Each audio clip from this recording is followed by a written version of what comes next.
একটা গরু ঘাস খাচ্ছে, আর সেখানে একটা বাঘ আসছে। গরুটারে দেখা জঙ্গলে একটা বাঘ দৌড়ে আসছে, আইসা তো গরুর একটা তাড়ানি দিছে, খাইবো আজকে তোরে পাইছি, আজকে তোরে খাবো। তো গরুরা বাঘরে দেখে দিছে দৌড়, দৌড় দিয়ে গরু গিয়ে কাদার মধ্যে পড়ছে। কাদার মধ্যে পড়ছে, মানে গরু যেই লাফ দিছে বাঘও লাফ দিছে, বাঘ একটু দূরে কাদার মধ্যেই পড়ছে। তো দুইজনেই কাদার মধ্যে, বাঘ তো গর্জন দিয়ে আজকে তোরে খামু, খালি উজ্জালই। আর এখন গরু মিটি মিটি হাসতেছে, তুমি তো আমার আর খাইতে পারবা না। বাঘ বলতেছে কেন, আমি তোরা খাইতে পারবো না কেন, আমি তো তোরা এখন খাবো।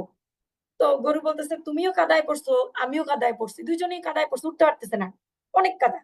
তো গরু বলতেছে দেখো বাঘ, তুমি বাঘ হইতে পারো, কিন্তু তোমার কোনো মালিক নাই, তোমার কোনো মেন্টর নাই, তোমার কোনো মালিক নাই।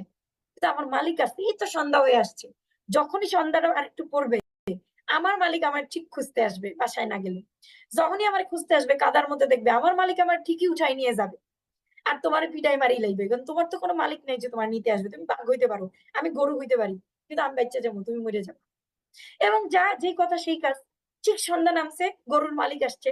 গরুর মালিক আইসা তো গরুর যেই দেখছে বাঘ আর গরু, এই গরুর মালিক লাঠি টাঠি আইনা বাঘরে পিটাই পড়ে, ও তো কাদার মধ্যে উঠতে পারতেছে না, পা আটকাই গেছে, ওরা তো মাইরা ফেলছে। আর এদিক দিয়ে গরুরে নিয়ে বাড়ি গেছে। তার মানে মেন্টর এমন একটা জিনিস, তুমি বিড়াল হইতে পারো ম্যান, তুমি জীবনে বাঘ হইতে পারবা যদি মেন্টরের হাত ধরে থাকতে পারো। মেন্টর এমন একটা জিনিস, আপনাকে মেন্টর মানতে হবে। তুমি যদি গরু হও, আর গরু বাদ দাও ভাই, তুমি যদি বিড়ালও হও ব্যবসায়িক ক্যারেক্টারে, তুমি বাঘ হয়ে যাওয়া শুধু মেন্টরকে